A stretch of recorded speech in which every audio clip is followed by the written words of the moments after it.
Bonjour à tous, Atmel Feldaus, ministre de la Culture, de la Jeunesse et des Sports. Cette vidéo pour vous présenter les perspectives 2021 du ministère, les projets qui ont été inscrits au plan d'action pour 2021, sous le signe de la résilience et de la digitalisation. Donc je voudrais commencer par vous présenter ce jeune artiste qui s'appelle Ayman Tefous, qui vient de la ville de Tanger. C'est le gagnant de la compétition virtuelle qui a été organisée par le ministère durant le confinement. Et je trouve que c'est un bon exemple de la transversalité du périmètre de ce ministère, à savoir que c'est assurément un artiste qui a du talent, un talent qui nécessite d'être reconnu et valorisé, comme dans tous les événements culturels, mais également un jeune sportif en herbe qui est très prometteur. Et je dois dire que son exemple montre bien la transversalité du périmètre de ce ministère. Et c'est également une transversalité qu'on voit lorsqu'on étudie la Botola. La Botola qui est le premier spectacle vivant du Maroc, qui rassemble le plus de téléspectateurs. Et c'est également un événement qui est couvert par la chaîne Riyadiyya TV, qui a plus de 350 compétitions sportives en direct. Et cette chaîne, elle joue un rôle essentiel dans le soutien des fédérations sportives. C'est le premier contributeur au football national avec une enveloppe de plus de 100 millions de dirhams par an. Donc c'est pour expliquer que la transversalité du sport, de la culture, de la communication et de la jeunesse est une réalité dans ce ministère. Et donc c'est ce qui m'amène à cette définition de la culture, qui est ce qui contribue à fabriquer du lien social pour engendrer deux choses, d'une part la créativité et d'autre part la cohésion. La cohésion sont les sports, les médias, le cinéma, et la créativité sont les arts, la jeunesse. Et vous voyez qu'ici on retrouve parfaitement le périmètre de ce ministère, sachant que, pour reprendre l'exemple de la pratique sportive, c'est un moyen d'éducation, donc pour la cohésion, et c'est également un art qui nécessite d'être reconnu. Alors, que dit la science économique sur l'accumulation du capital socio-culturel? Il dit que il détermine les coûts de transactions économiques ainsi que les coûts de résolution des problèmes informationnels. Et donc vous voyez qu'il y a une corrélation directe entre la cohésion sociale qui est produite par le capital socio-économique, socio-culturel et le décollage technologique et économique. D'autres auteurs précisent que le capital humain, il ne suffit pas de le mesurer par le nombre d'années de scolarisation, mais il faut également introduire une variable qui est celle de l'occupation professionnelle, c'est-à-dire la présence d'une classe créative. Et cette classe créative, elle est parfaitement visible dans les domaines sportifs et artistiques.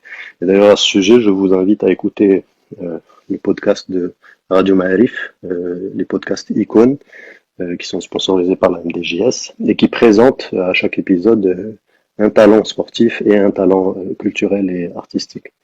Alors pour revenir au plan d'action 2021, d'abord pour ce qui concerne la résilience. Le comité de veille économique du 6 janvier a adopté ce matin donc 4 contrats programmes pour les industries culturelles et créatives, les crèches privées, les salles de sport privées et la presse écrite. Alors il s'agit avant tout de soutenir la trésorerie des entreprises, mais également d'aider les salariés à préserver leur dignité. Et vous savez que donc l'une des premières mesures, ce sera l'indemnité forfaitaire pour les salariés des entreprises en difficulté, dont le chiffre d'affaires a baissé de plus de 50%, les salariés qui seraient mis en arrêt de travail des suites de la crise du Covid. Il y a également le report du paiement des cotisations à la CNSS, l'exonération d'impôt sur le revenu sur le complément de salaire, la prolongation des délais de remboursement pour Daman Oxygène, l'éligibilité aux produits garantis de la CCG, à savoir Relance TPE pour les chiffres d'affaires inférieurs à 10 millions de dirhams et Daman Relance, et puis le moratoire sur le remboursement des échéances de crédit bancaire et du leasing. Alors, l'ensemble de ces mesures courent jusqu'au 31 mars, et à ce moment-là, on fera un point pour évaluer la situation.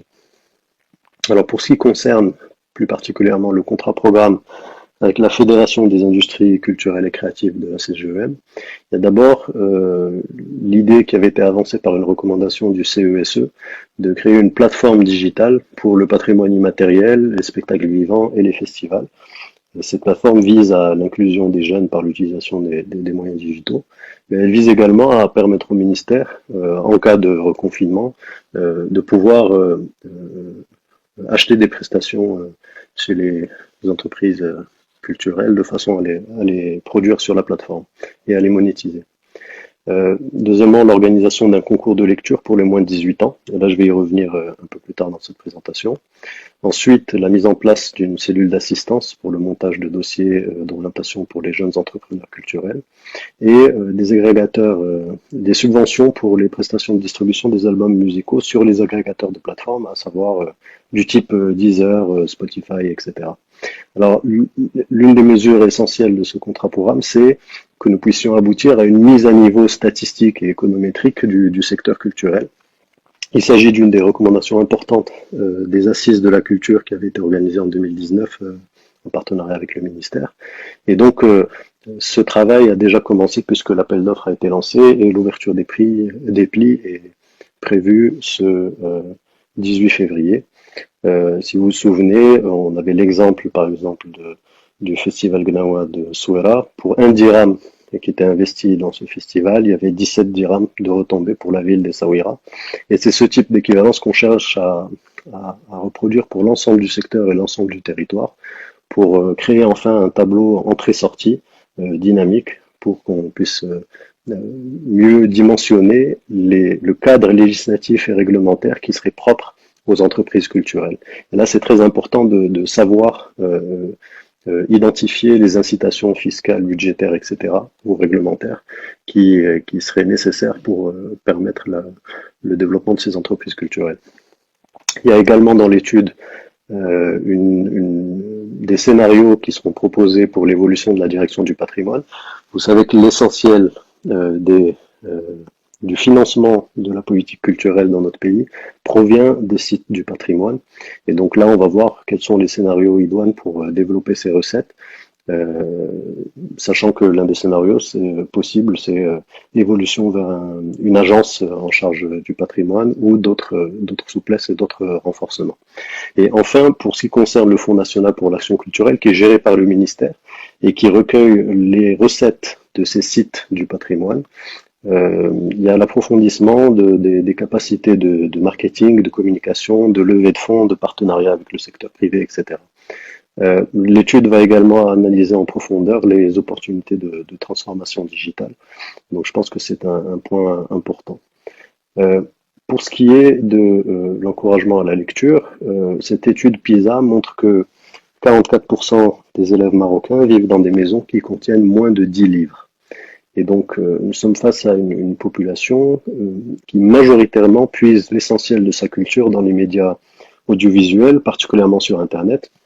C'est pourquoi, en partenariat avec l'AFIC, nous allons organiser un concours de lecture pour les moins de 18 ans, avec des coffrets de lecture, de sorte à ce qu'on puisse créer une émulation, injecter des livres dans les domiciles de ces jeunes et préparer une nouvelle génération de lecteurs qui va nous permettre justement de nourrir à l'avenir les lecteurs de la presse, par exemple, donc qui fait l'objet d'un contrat programme avec la presse écrite et les principales associations professionnelles.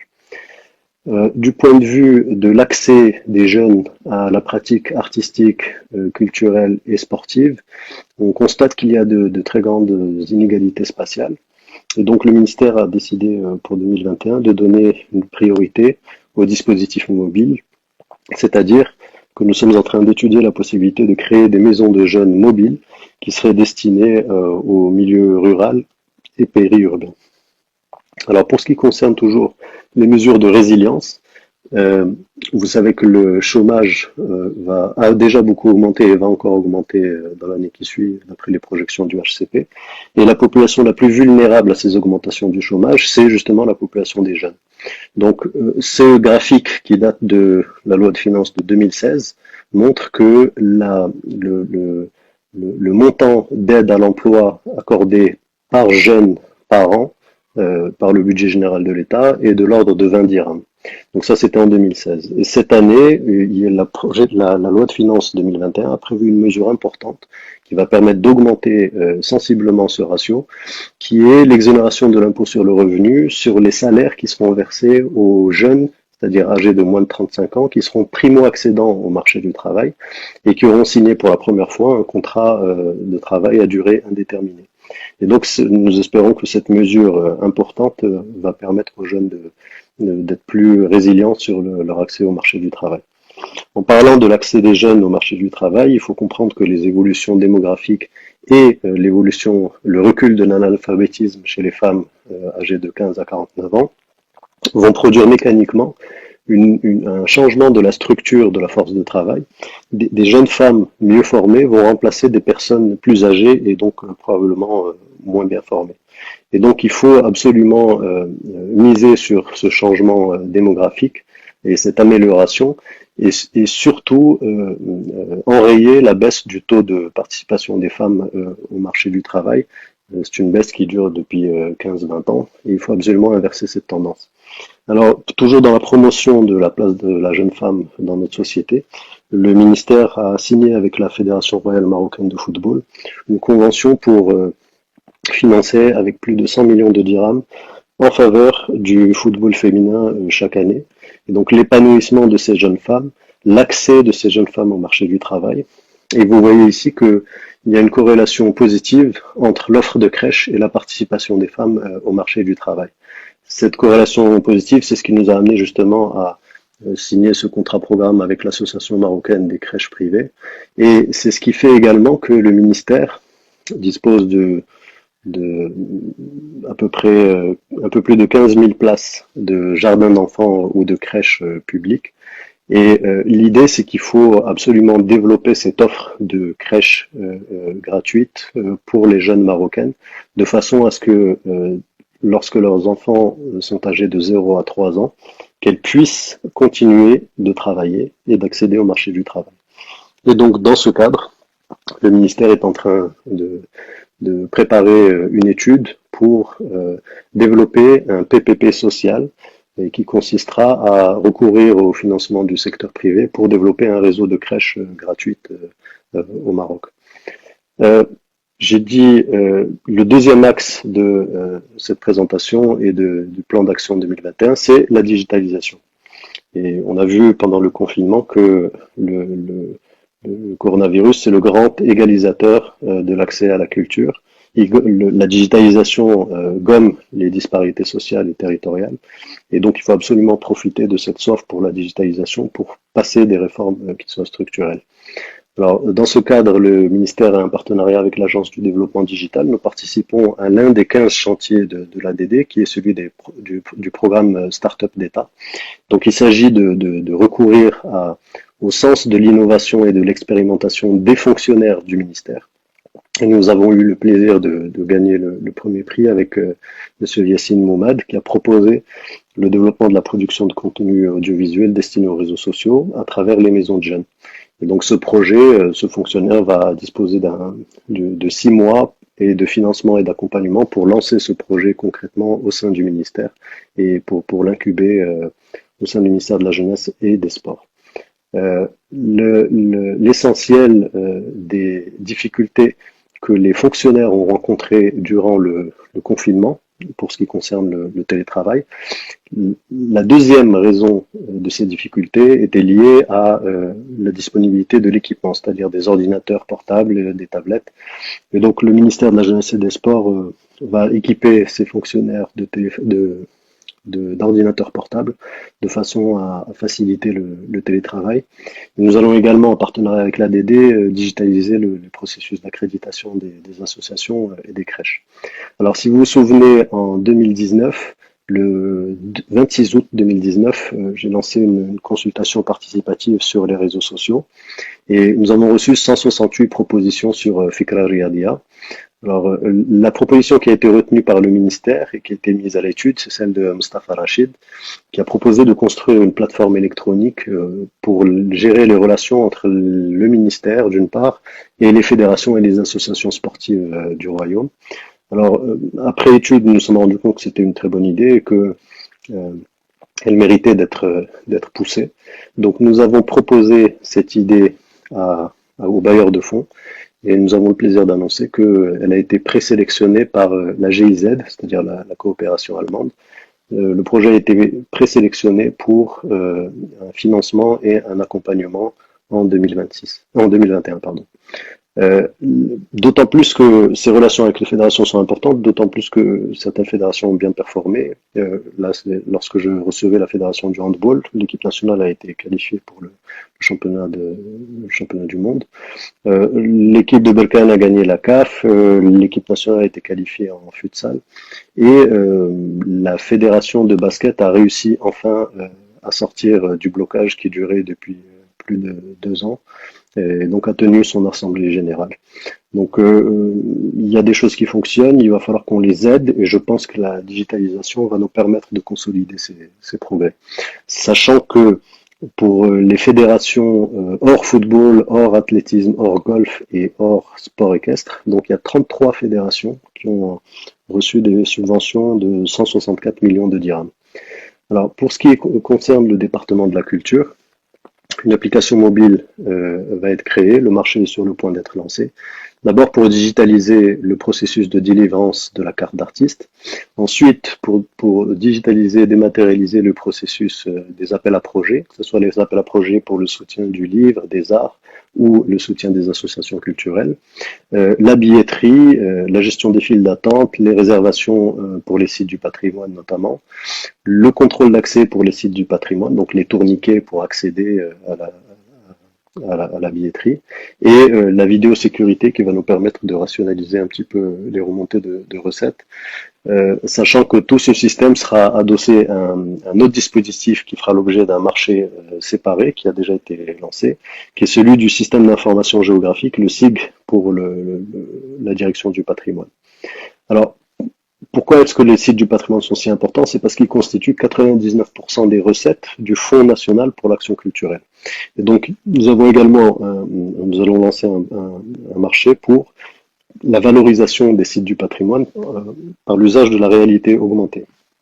Alors, la réalité augmentée, c'est intéressant, notamment pour les sites qui disposent de ruines ou de fouilles archéologiques. Donc, c'est la couche digitale qui va être visible par le visiteur à travers son téléphone portable, va lui permettre de voir les bâtiments complets au-delà des ruines, tels qu'ils ont été documentés par la recherche scientifique et historique, et également des scènes des fouilles archéologiques pour mieux expliquer la valeur culturelle et patrimoniale de ces sites. Donc c'est un projet innovant qui va nécessiter de faire appel à des technologies un peu nouvelles.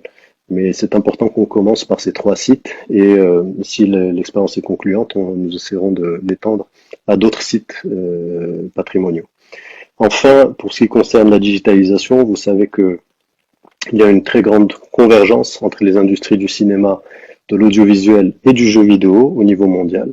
Et je pense que c'est une des voies de salut, puisque les recettes publicitaires au niveau mondial pour les secteurs du cinéma et du jeu vidéo sont toujours en croissance, contrairement à celles qui concernent l'audiovisuel, la presse écrite, etc.